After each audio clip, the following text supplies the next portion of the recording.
Thanks for being here. Subscribe to Cheating Stories Best so you don't miss new stories. Three friends decided to find out the whole truth about their wives, and so they did. Today's story with a similar plot.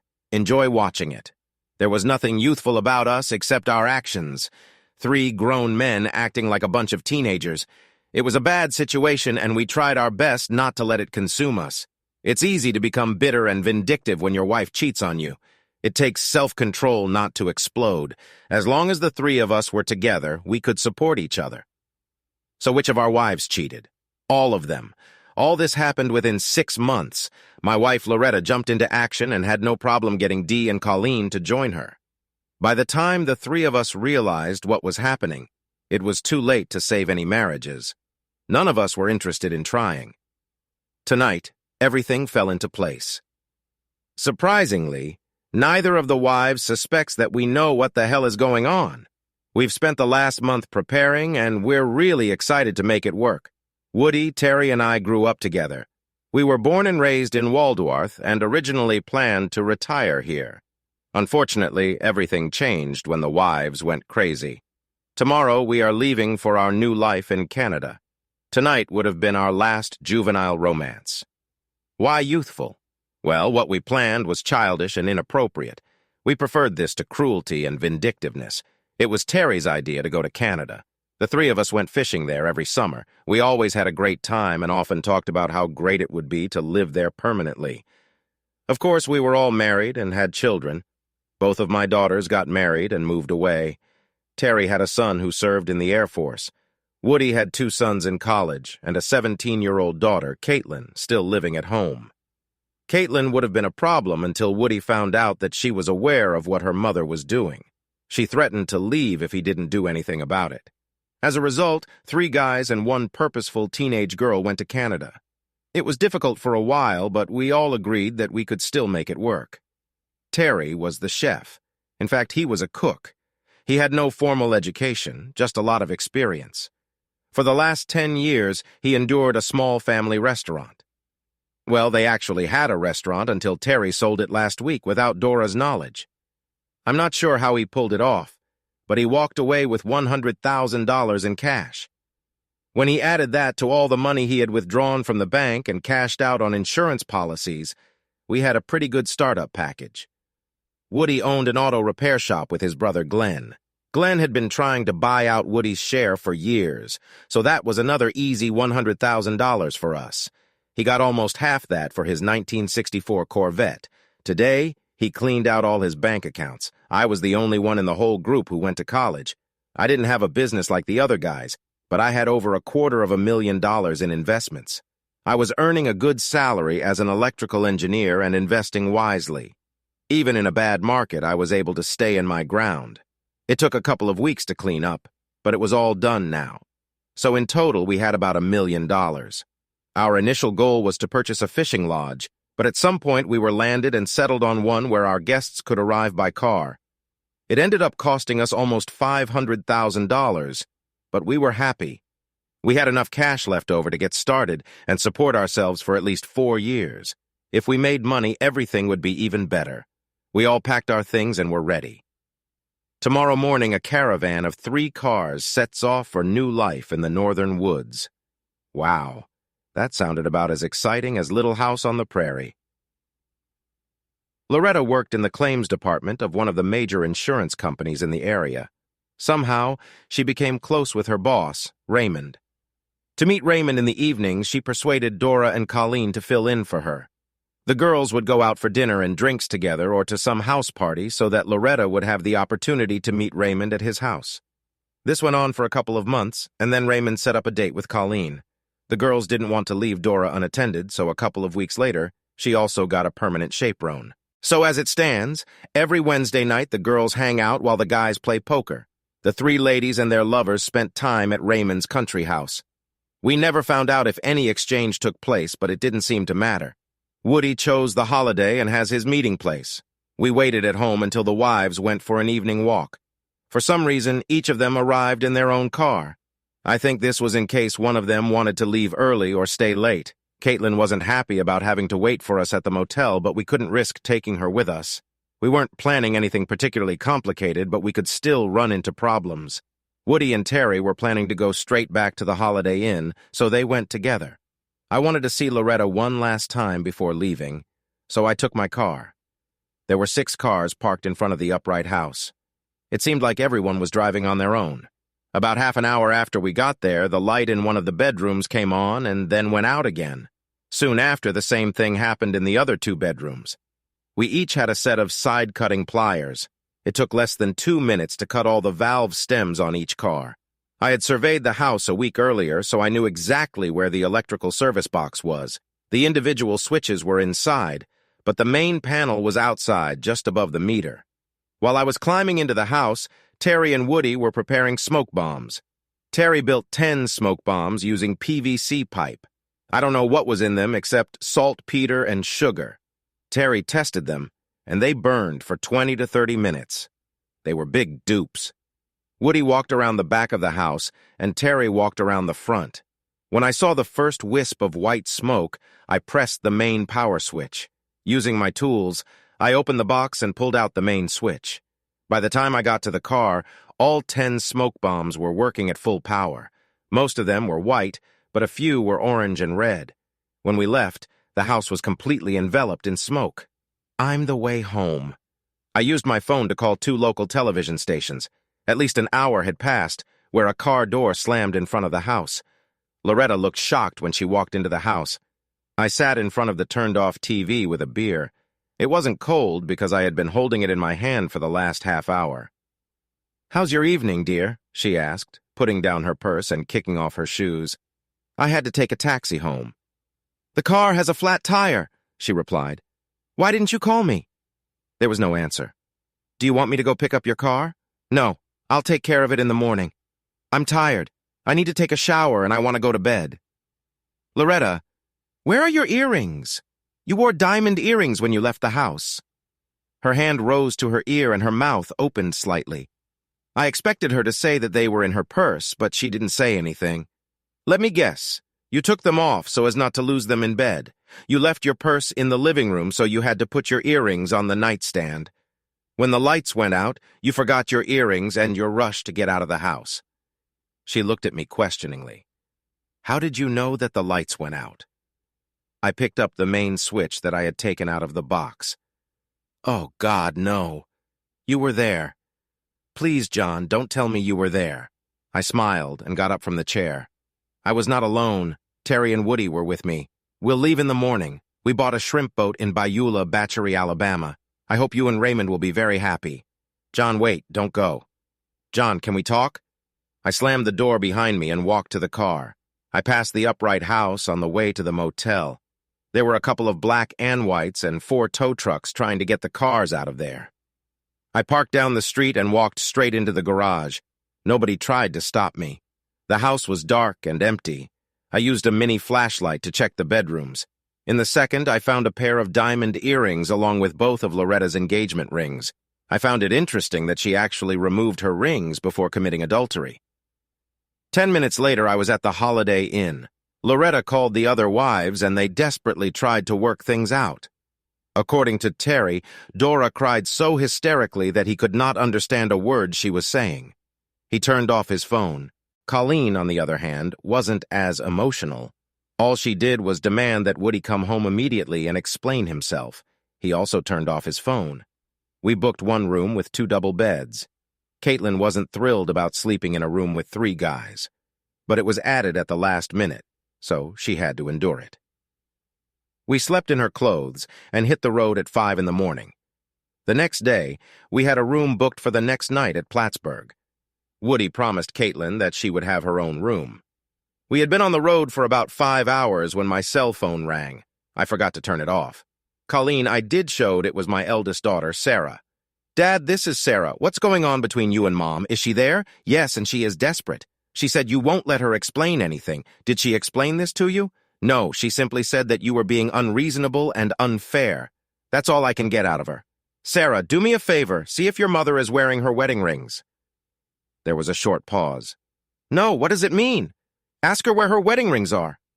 I heard a few muffled sounds, and then Sarah returned. "Dad, what the hell is going on?" I asked about her rings and she burst into tears and ran out of the house. She drove away, but I didn't recognize the car she was driving.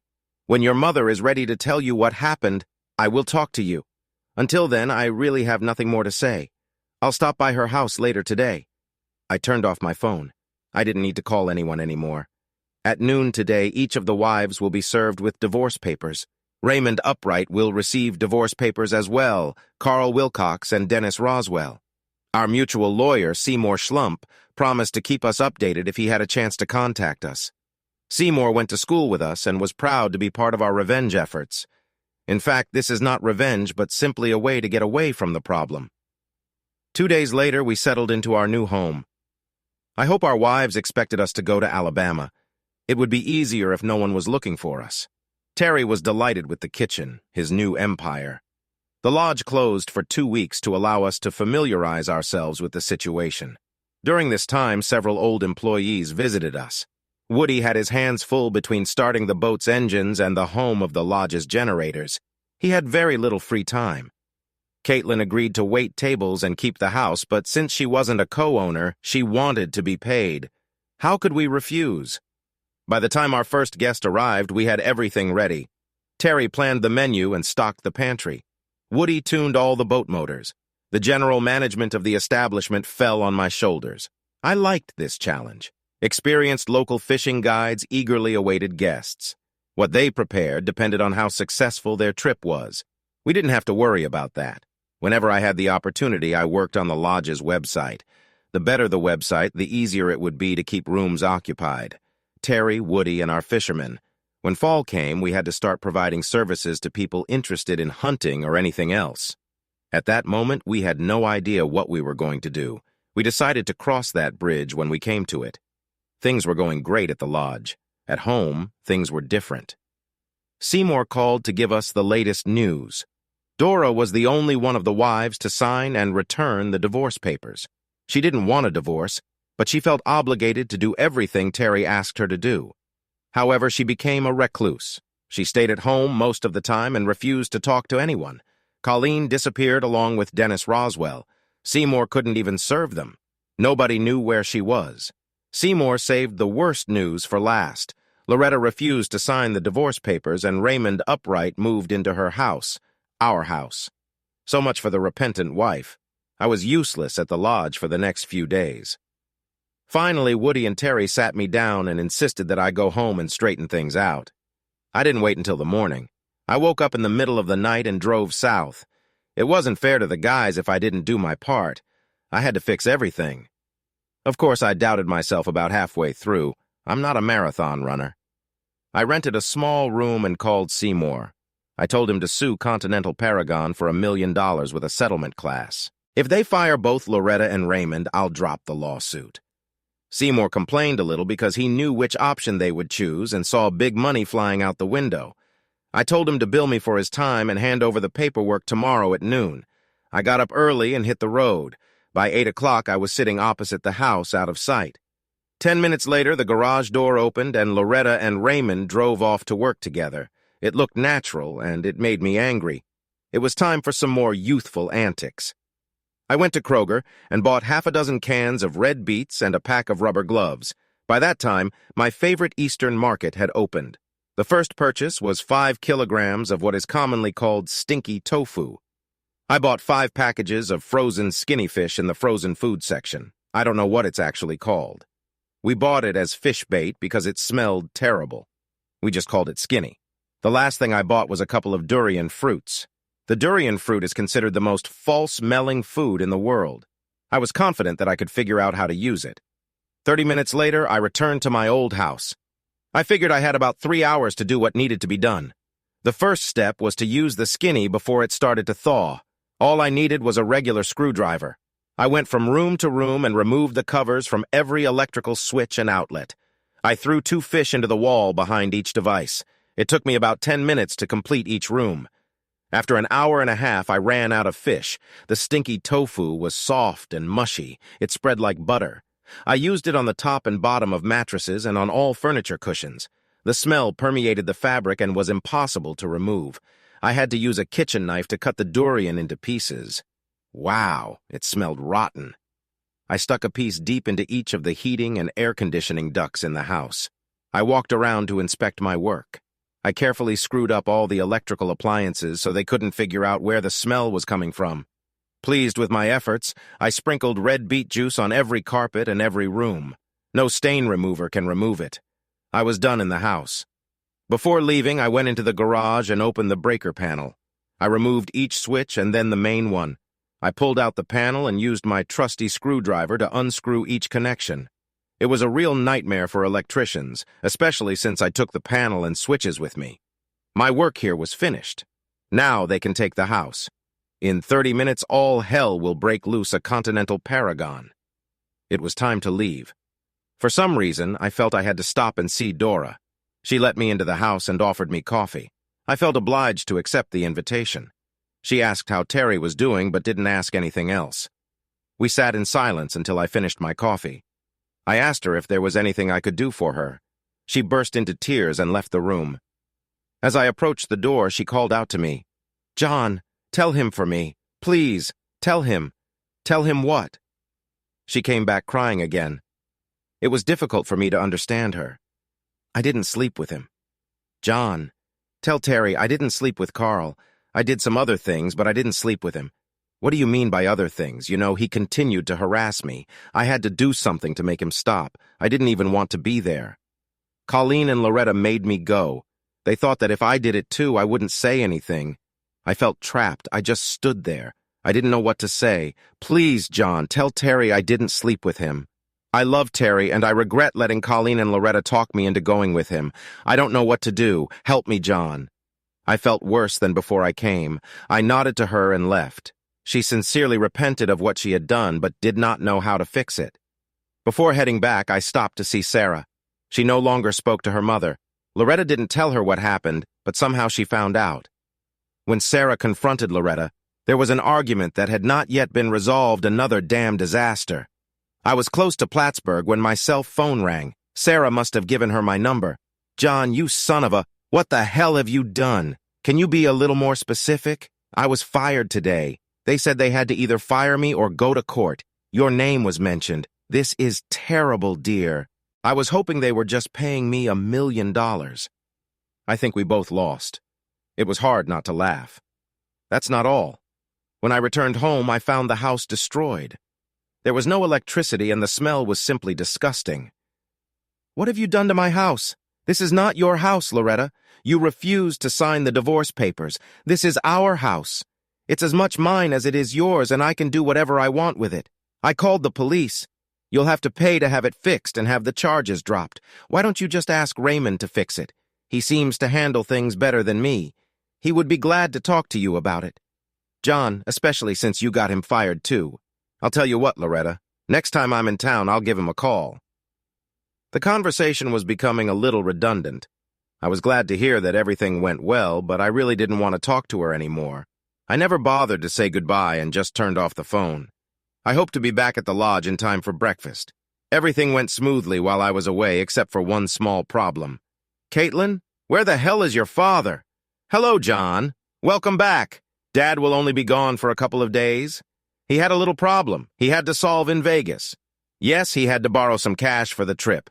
He asked me to tell you not to worry. How much cash does he have? $10,000. Why the hell does he need $10,000? I'm not sure, but I think it is something to do with my mother. Oh, where's Terry? In the kitchen, preparing for dinner. Well, other than the fact that one of the partners ran away with a large portion of our operating capital, everything seemed to be fine. Terry was busy but seemed to have everything under control. He realized that it was easier to serve a small buffet every day than to allow guests to order from a menu. It worked for him, and there were no complaints from residents. "John, welcome back. How's your trip?" "It was actually a lot of fun. I was glad I went. I think you know Woody's gone." Caitlin told me briefly about it, but she didn't seem to know much. Colleen's in trouble. She called Seymour and asked if he could contact Woody. Looks like Dennis ran away from her after racking up a hefty hotel bill. She was arrested for defrauding the hotel owner. The bill was just under $10,000. They are holding her in the local jail until the bill is paid.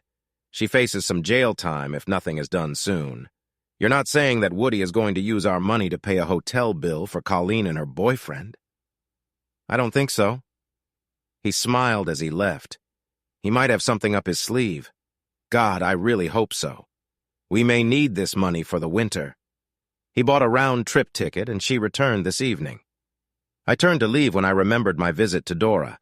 Terry, I saw Dora when I was at home. She's not doing well. Oh, after what they did to us, I have no sympathy for her or the others. I'm not sure, but I think things could have been different with Dora. Differently how? A traitor is a traitor. You can't fix this. Loretta and Colleen may have pressured her to join them.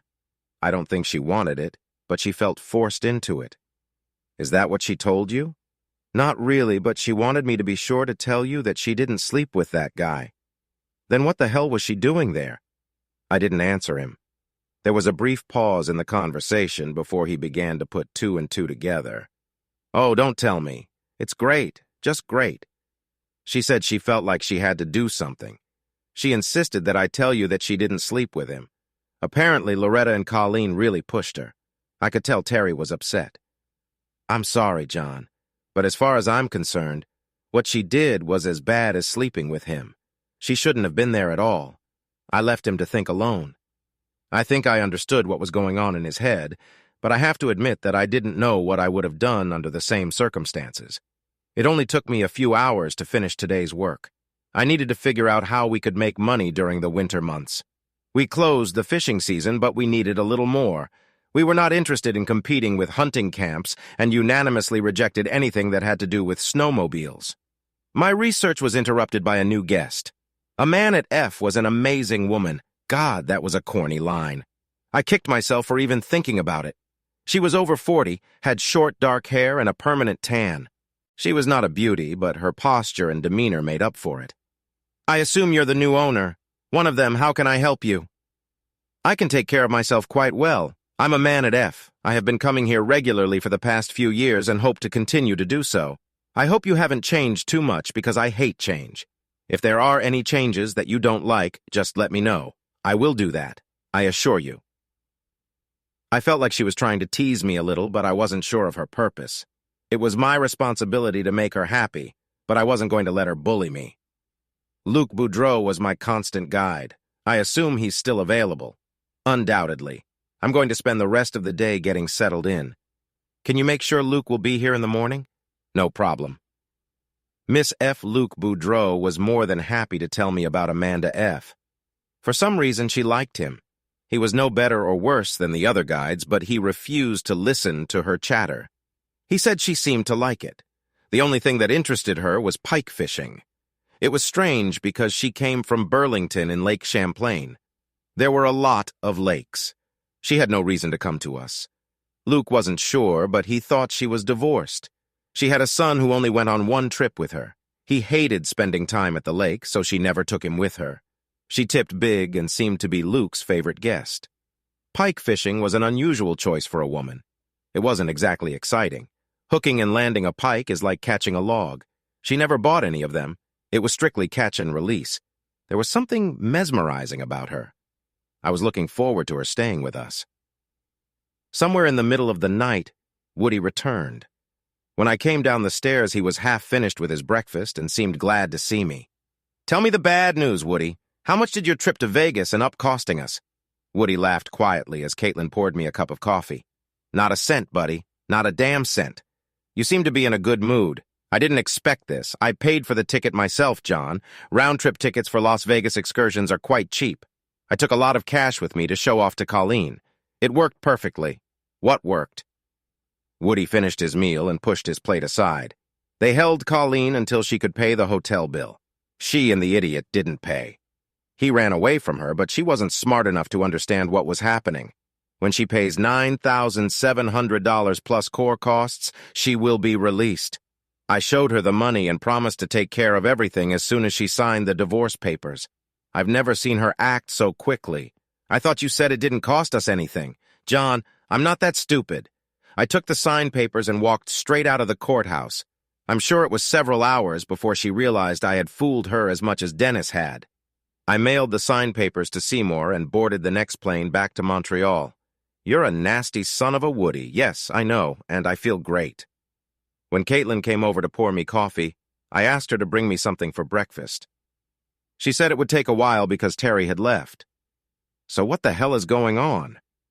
Caitlin was better in the kitchen than I was, so I helped wait tables so she could focus on cooking. Fortunately, the breakfast crowd dispersed within a few hours. I cleaned up the kitchen while Caitlin did all the housework. The buffet lunch was a little more relaxed. It was easier to be a food server than a waiter. Caitlin again did a great job preparing the food. There was no doubt that we needed more help. Luc Boudreau was waiting for me in my office after lunch. This was not a good sign because I didn't want to lose him as a guide. "Mr. Mercer, I just need a minute of your time. Is something wrong, Luc? If so, I will do everything in my power to fix it. It's okay, but I'm worried about Miss Amanda. How concerned are you?" She asks a lot of questions. She never does that. She gets mad at me because I can't answer most of them. I don't want her to be mad at me. What kind of questions? Mostly about you and why you bought the lodge. She asked me where you were from and about your wife. I can't answer any of these questions. She's never done this before. Hell no. She had never even spoken to me before except about pike fishing. Anything else? She asked a lot of questions about the young girl, the one who runs the household. Caitlin, why would she ask about her? Luc simply shrugged. He felt awkward about the whole situation, so I thanked him and he quickly left. He seemed calm and satisfied with the conversation. Woody took care of dinner. He set up several grills on the front porch, and we asked all the guests to cook their own steaks. The weather was cool and bummy, but everyone seemed to be enjoying it, even Amanda F. The beans, coleslaw, and garlic toast were an easy addition. Woody and Caitlin were clearing the table, and I noticed Amanda sitting by the fireplace with a glass of red wine. It wasn't really cold enough to have a good fire, but the little fireplace looked nice. Man, join you. She didn't say anything but moved on the couch to make more room. This was a good sign. I had no idea what I was going to say next. Did Luc come to see you? She was expecting my visit. Did you tell him? Actually, no, but I did recharge the pump a little, so to speak. Did you lure him? Somewhat. It became obvious that Luc knew no more about you and your staff than I did. I wouldn't feel comfortable approaching you directly, so I hoped that he might interest you enough to come to me. Are you a very insidious woman? Is there a purpose to your madness? She finished her wine and laughed a little. I held out my hand for the empty glass, which she readily handed over to me. A few moments later, I returned with a bottle and 2 glasses. Now that you no longer feel awkward, are there any questions you would like answered? Some. I'll make a deal with you. I can ask you a question for everyone you ask me. This is unfair. I have a right to privacy, but you don't. Would you rather just sit here and enjoy the wine and the fire? No, I want some answers. You know how to argue? Yes, it is. Are you married? Not fair. You asked the question when I wasn't looking. I don't know if it was the wine or the banter, but we both felt comfortable. I'm married, or should I say I was. I am currently in the process of getting a divorce. She nodded when I answered and took a sip of wine. My turn. Are you divorced? You asked this question the other way around. Yes, I know, I'm an optimist. I've been divorced for 9 years, and I have an 18-year-old son. I have 2 daughters. They got married and moved away. I did not ask. I foresaw it. It was a strange conversation, and it went on for over an hour. I was forced to open another bottle of wine before we finished. Amanda finally apologized because Luc was waiting for her at 6 a.m., and she proudly announced that she was never late. I was looking forward to spending more time with her. The next morning brought several unexpected surprises. Woody and I went down to breakfast together and were surprised that our new waitress was none other than Dora. Woody and I smiled at each other and wished her good morning. Neither of us made any witty remarks and tried our best to act as if nothing unusual was happening. At some point, I caught Dora looking at me and she silently said, "Thank you." I simply nodded. Later that morning, Seymour called. Loretta agreed to sign the divorce papers with one condition. She wanted to be free of all responsibilities associated with the house, and for me to become the sole owner. The house was trashed, but it still had good bones. I told him to agree. I was 900 kilometers away, but I was sure that I could come up with something. It was nice to see the positive results of a silly, childish prank. What really struck me was that she didn't try to get her hands on any of the assets she had accumulated. She only knew about half of them, but it was strange that she was more than willing to leave without demanding anything. Terry poked his nose into the office and winked at me, but that was it. He was a better person than me, and I was pleased for him. Amanda took the day off from fishing. She was in the main lodge with Caitlin. I checked in with them several times, trying to figure out what was going on. At times, Caitlin seemed a little flustered with the older woman, indicating that they disagreed about something. But she didn't leave. I had a hard time concentrating for the rest of the day. I wanted to talk to Terry to find out what happened and what brought him and Dor together again. I was hoping to chat with Luke for a bit to see if the mysterious Mrs. Freeze had said anything during her morning fishing trip. What was going on between Amanda and Caitlin? I was dying to call her at just a letter vent a little and quietly gloat. I was sure Dor wanted to talk to me, but it wasn't obvious. Damn it, I was turning into the busiest person in the world. Suddenly, I found myself laughing at the stupidity of it all. Woody came in with a couple of cold beers and broke the spell. Terry was whining because we used up all the steaks and ruined his menu for the rest of the week. The beer was undoubtedly delicious. Woody and I decided that we wouldn't ask Terry what was going on with Dor. When he's ready, he'll tell us. Not long after Woody left, Luke stopped by just to let me know that Mrs. Freeze was in a great mood that morning. She caught some fish but didn't seem upset about it. As he left, he smiled at me and winked. I wasn't sure what that meant. Amanda Freeze always sat alone during meals. I tried to avoid casual contact with guests, but tonight I decided to visit the mysterious woman. In fact, she wasn't that mysterious anymore, just interesting. May I join you? Certainly. I haven't ordered yet. You didn't go out anywhere this afternoon? No, I wanted to talk to Caitlin. I should have asked her father for permission first, but I hoped it would go smoothly. How did you do? Not too good, I'm afraid. I couldn't explain everything as well as I should have. I just hope I didn't ruin it too much. Dor ended up to the conversation to take our dinner order. We chose one of 3 entrees and the rest was prepared in advance. Terry knew how to simplify things. What exactly were you trying to do? I told you last night that I have a son. You mentioned this but did not elaborate. Jason is very smart, looks good, and is physically healthy, but he has one problem. Since childhood, he was mentally abused by his father. Although he always succeeded in everything he did, his father was never satisfied. The constant bullying and belittling robbed him of his self-respect and confidence. He stutters and avoids contact with other people, whether adults or people his age. I suppose that was the reason for the divorce. Absolutely. I also have a restraining order that prevents his father from contacting him even after he is of age. I have good lawyers. The conversation paused for a moment when Dor served his food. Luke said that Jason once came here to the hunting lodge with you? Yes. I hoped it would help him relax, but he hated the lake and fishing. Since then, whenever I come, he stays with my sister. Aren't you ashamed to leave him alone? Yes, but I think it is necessary. I don't want him to depend on me. At some point, he will have to be on his own.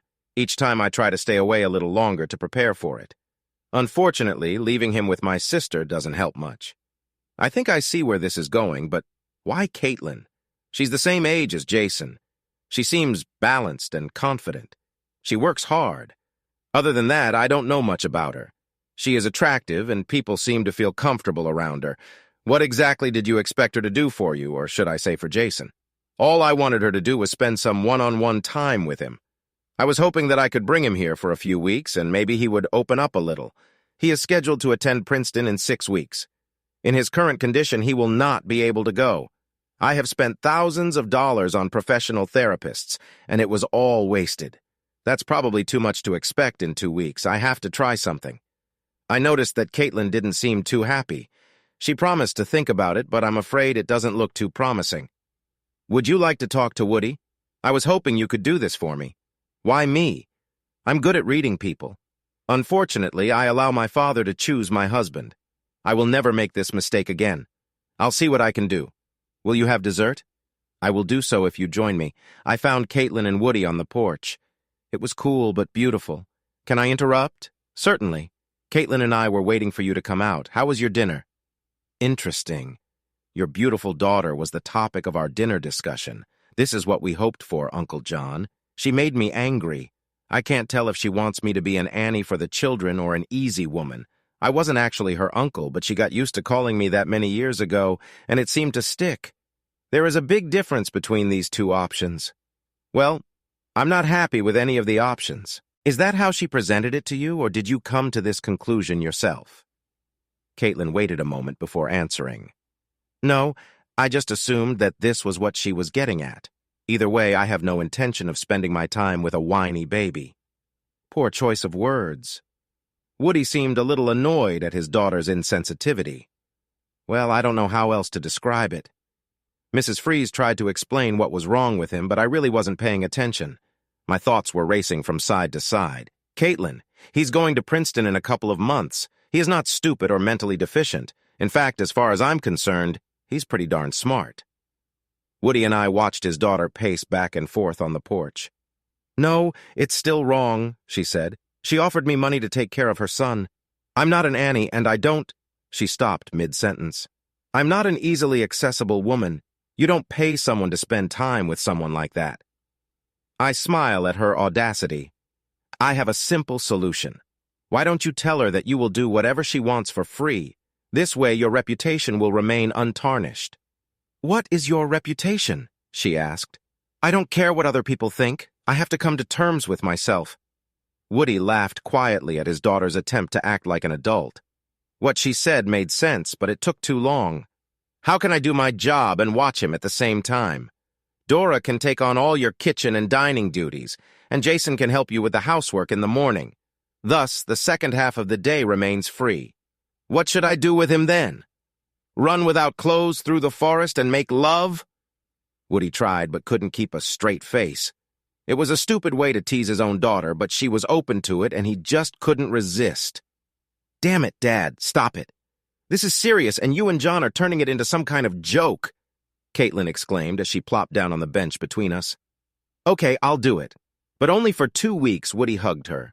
I'm not sure why, but I think he was proud of the decision she made. We all stood up and headed back to the house.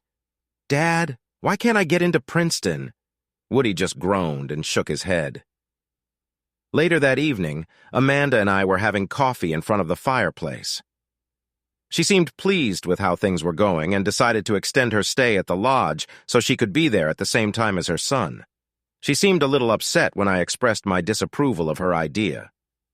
However, we came to a compromise. I promised to entertain her if she promised to leave Caitlin and Jason alone. She thought the idea was funny and wanted to know exactly what I meant. I still haven't had a chance to talk to Terry or Dora about why she was at the lodge. It could wait until they were ready. After I went to bed, I couldn't sleep. One thing kept going over and over in my head. Why didn't Loretta try to take some of the money that was in the bank? Why did she pay so quickly? What was it that I didn't know? Amanda was already on the water when I came down for breakfast. Woody and I ate blueberry pancakes but didn't waste time on frivolous conversations. He had 2 outboard motors to repair and I had bills to pay. I waited until late morning to call, say more. I had this damage that needed scratching. John, I was just as worried as you, but I didn't want to muddy the waters. I decided that getting Loretta to sign the papers was the most important thing. However, I brought one of my girls into the problem. Was that a problem or something else? Do you remember when Loretta's father died? Yes, this was about 6 years ago. It was quite sad because she lost both her parents within 2 years. Loretta's father had a life insurance policy for $100,000. Did you know about this? She didn't mention a damn thing about it. Loretta transferred the insurance to a money market account at Berkshire Credit Union under her maiden name. You're kidding, right? Why the hell would she do this? John will probably never know unless she decides to tell you. I assume she didn't want to try to get any of your marital property because she didn't want to risk losing her insurance money. Ray Upright didn't even come to town until last year, so he had nothing to do with it. No, but this raises another interesting point. Mrs. Upright has a wife and 2 children in Colorado Springs. As far as we could determine, Loretta was unaware of this. I couldn't help it. I started laughing on the phone. I'm sorry. See more, but this is damn funny. She gave up everything for a man who was married and didn't even know it. Looks like it is, and it's only getting worse. How is this possible? Yesterday, she cashed the account and left with a check for $124,000. Looks like she's going to leave town. All we can do is wait and see. At least you're out of danger. I hung up and was sitting quietly, chocolate to myself, when Dora came in. John, I just wanted to thank you for talking to Terry. I really appreciate it. She looked at her feet while she spoke. Everything is fine, almost. It's not the same as it was, but it's much better than it could have been. Dora, I think he really loves you. I'm glad things are back to normal. There was a short pause, and then she looked up. Everything is fine, John, but not back to normal. Maybe after a while, but not now. I can wait. What does it mean? Her eyes began to water a little. It was not my intention to cause her any distress, so I decided to change the subject. She started to turn and walk away, but stopped. He doesn't kiss me, John. My husband refuses to kiss me. We do everything else, but he can't bring himself to touch my lips with his. It hurts, but I think I deserve it. She sobbed quietly as she left the office. I didn't know what to say. Jason arrived shortly after lunch. He was good-looking and carried himself well. You would have a hard time believing that he was as socially inept as his mother indicated. Caitlin noticed him as soon as he entered the cabin, and a wide smile immediately appeared on her face. I don't think he was what she expected. The next 2 weeks promised to be interesting. A man that made me go fishing with her several times. I didn't mind fishing for perch or zander, but I found pike fishing boring. I think part of it was because I couldn't tell the difference between hooking and hanging on the weeds. Luke found it all funny, although he did his best to control himself. Eventually, she stopped forcing me to go out to the lake with her if I agreed to go for nature walks during the day. Terry, Woody, and I were happy with how things were going. The three of us often got together to discuss business. Terry never talked about his relationship with Dora, and Woody and I tactfully did not raise this topic. Of course, we all watched Caitlin and Jason. At first, everything went slowly, but on the second day, it picked up speed. Woody and I finally cornered her and forced her to tell us what was going on. I don't think the problem is as serious as Mrs. Freeze makes it out to be. Why is he so? Caitlin paused, searching for the right words. He's just very shy, and it's mainly because of his stutter. He can't speak properly at all, and because of this, he avoids other people, especially girls, at all costs. I think he must have been teased a lot when he was younger. He seems comfortable with you now, Dad. It's getting better now, but I think it may take more than 2 weeks, Woody said, laughing. You mean you wanted to take longer than 2 weeks? Caitlin retorted. I did not say that. Don't make things up, John. I think my daughter has gotten herself a boyfriend. What do you think I should do about this? John asked. We should think about a companion, Woody teased, but Caitlin responded firmly. Stop it now. He'll only be here for a few weeks, and then I'll never see him again. He's a good guy, and I don't understand what all the fuss is about. Does he have a girlfriend, Uncle John? Caitlin asked curiously. It doesn't matter. But the answer is no. I don't think he's ever gone on a date because his father mentally beat him and his mother protected him. He didn't stand a chance. Have you kissed him yet? Dad? Caitlin inquired. No, I didn't kiss him, and I'm not going to. Maybe you can leave this. We're fine. Stop trying to ruin everything with this short lecture, John replied. She left the room, leaving Woody and me to look at each other and smile. That evening, Amanda and I had dinner together. She seemed pleased with how Caitlin and Jason got along. I think she realized that part of his problem was that she was playing the mother hand role. It was nice to see that she was preparing to let him go alone. She also teased me for not keeping my end of our agreement. I promised to keep her busy, and she felt that I was not doing enough to fulfill this promise. Things were going smoothly at the lodge. The guests were happy, and we actually made a profit. It was small, but it was a profit. We contacted several ice-hot operators in the area, and they were more than willing to put as many facilities in the lake at the lodge as we could accommodate. We could only run them for about 10 weeks, but that would fill another period of inactivity. There were several birdwatching organizations in the area. This gave us another opportunity to fill the slow few months of spring. We had enough property and surrounding public land to create several birding trails. We were hesitant to invite guests to wander through the woods during the fall hunting season, so we decided that fall would be the best time to maintain the entire property. I spent every evening with Amanda. It became natural and comfortable for both of us. It was almost 10 days after Jason's arrival that and I experienced a bit of a shock. Caitlin met with Amanda to update her on the progress she had made with Jason. According to Amanda, things were going much better than she ever expected. They talked for about an hour, and then Woody's little daughter calmly asked Amanda if she could get her some pills. This was something Mrs. Freeze didn't expect. Without hesitation, she agreed to do it after Caitlin walked away smiling. Amanda changed her mind. That's where Woody and I came in. Amanda had no problem complying with Caitlin's request, but she wouldn't consider it without Woody's approval. This is something a father should not have to deal with. Mothers were put on this earth to take care of situations like these. Amanda and I tried our best to ease Woody's anxiety about this request. Reluctantly, he finally agreed that it was for the best. It turns out Caitlin liked Jason better than any of us expected. The next morning, I received a phone call from Loretta out of the blue. "John, I need a little help. When I signed the divorce papers, I didn't ask for anything. Well, you know, in terms of money. Yes, I know. Well, I'm in a bind right now, and I was wondering if you could spare a few thousand to help me out." It was obvious that something had happened over the past few days, something bad for my future ex-wife. "I don't understand. I thought you had a lot of money." "What do you mean, John?" "I didn't take anything from you or from your accounts." "No, I meant your father's insurance. There should have been enough in there to last you a long time." There was a pause on the other end of the line. "John, did you know about the insurance?" "Of course. I'm not that stupid. What happened to all that cash from the account?" "Oh my God, John, I feel so ashamed. I did a stupid, very stupid thing." "How stupid, Loretta?" "Raymond and I opened a joint bank account using a cash shares check I received from the credit union." "Let me guess. Raymond has skipped town and the bank account is empty." Yes, and I don't know what to do, John. I need your help." "Are you going to go and retrieve the money? What do you mean? Where do I go?"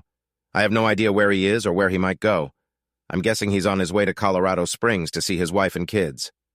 A long silence followed. "He is married." "Yes, and he has 2 children." "Why didn't you tell me? If you knew that, you should have told me, John." "Sorry, dear, I got the distinct impression that you wanted me out of your life." Now, I could tell she was crying. "It's time to stop the torture, Loretta. Come see Seymour tomorrow. I'll call him and tell him to give you $5,000.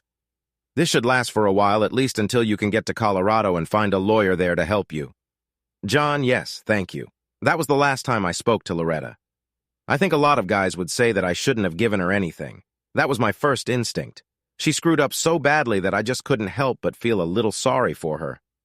Jason had been staying at the lodge for over a month. Soon, it would be time for him to leave. Caitlin spent all her time with him and avoided Woody and me. We started joking about this. It was as if she was preparing him for his debut in her group lodge. We were all briefly introduced to each other, but none of us except Caitlin spent any time with him at all. At one end of the main hall, there was a small library and reading room. One afternoon, Woody and I noticed that Caitlin and Jason were there with a man to free. This was not a random gathering. In fact, it looked like a formal meeting. Caitlin and Jason were both dressed smartly compared to their usual clothes. Amanda noticed Woody and me watching them and gave us a small smile. After about an hour, the children got up and headed towards us. They both had big smiles on their faces. "Now it's your turn, Daddy. Mrs. Freeze wants to talk to you and Uncle John." Woody and I walked in like 2 kids and off to meet the principal. It turned out that Amanda Free had more money than Woody and I could have ever imagined. We knew she had money, but we never imagined that she was filthy rich. Amanda's father donated a lot of money to his old university, Princeton, so much that Amanda could very well get whatever she wanted from them. The only thing left to do now was to get Elwood F. Perry's approval for his daughter to attend Princeton. In less than 2 weeks, as far as Woody was concerned, it wasn't difficult. Terry later joined the 2 of us on the porch. It was too cold for beer, but we drank it anyway. We were trying to figure out if Caitlin really liked Jason or if she was just pretending to get a free ride to college. We didn't spend too much time on it. Terry still didn't talk about Dora. Woody and I knew that this topic would never ever be discussed. Later that evening, Amanda joined me in front of the fireplace with popcorn. Popcorn tasted better in the microwave, but popping it in the fireplace was more fun. I liked the burnt, crispy grains better. I'd never thought it appropriate to drink wine with popcorn, but tonight seemed special to me. This was the first night in a long time that I didn't sleep alone. We thought we were keeping a low profile, but we forgot that Caitlin was the one who made the beds in the morning, and unassisted Amanda's bed did not go unnoticed. Amanda and I endured Caitlin's barbs at breakfast. Later that morning, Amanda moved her things into my room. Jason, who was usually very quiet and reserved, winked at me during lunch. I assumed I had his approval. Weather Guard Recovery Enterprises agreed to repair the destroyed house for $114,000 plus 5% of the resale profit. They specialized in repairing buildings damaged by storms and fires. The entire agreement was taken care of online. I never saw the old house again and ended up making a profit of over $60,000. Sarah called to tell me that her mother had managed to get back almost all the money that Raymond had taken from her. Loretta left Colorado for Los Angeles. She planned to stay with her cousin who lived there. Amanda went with Jason and Caitlin to help them get settled into school. They had spent the last 2 weeks at the lodge renting a cabin, so Woody had no problem agreeing to let them share the apartment while they attended school. He realized that if he tried to do anything else, he would simply disappoint himself. Before returning, Amanda stopped at her home in Burlington to pick up clothes and personal items she would need at the lodge. We all welcomed her decision to stay forever, especially Dora, who was dying to be in the company of women. Amanda was going to handle all the advertising and correspondence, 2 tasks I did but never enjoyed. To Luke's dismay, Amanda stopped fishing for pike. Her obsession seemed to have passed. Things slowed down in late fall as we were one of the few places in the area without hunters. This gave us time to catch up and get things in order. Money was not a problem. We had a small Christmas party with a tree and a few gifts. Amanda hung up some mistletoe, and Dora was delighted when her husband kissed her for the first time. After that, everything seemed to return to normal. Poor Woody was the only one spending the holidays alone, but he didn't seem to mind too much. He never heard from Colleen again. Although my divorce was finalized, Amanda and I never discussed marriage. Everything was fine the way it was, and none of us wanted to ruin everything. Jason and Caitlin did not finish their first year at Princeton after a hasty marriage in Maryland. Jason transferred to the University of Vermont, and the 2 lovebirds moved into the Burlington family home. Amanda was delighted with her first grandchild. I guess her pills didn't work. Yes, it was childish, but it was one hell of a ride and a lot of fun. I would do it again. What do you think of our story today? In my opinion, this is what true friends should do, sticking together and helping each other even in such personal situations as cheating on your wife. There was a very strong friendship in this story. What's your opinion? Write in the comments. Until new videos.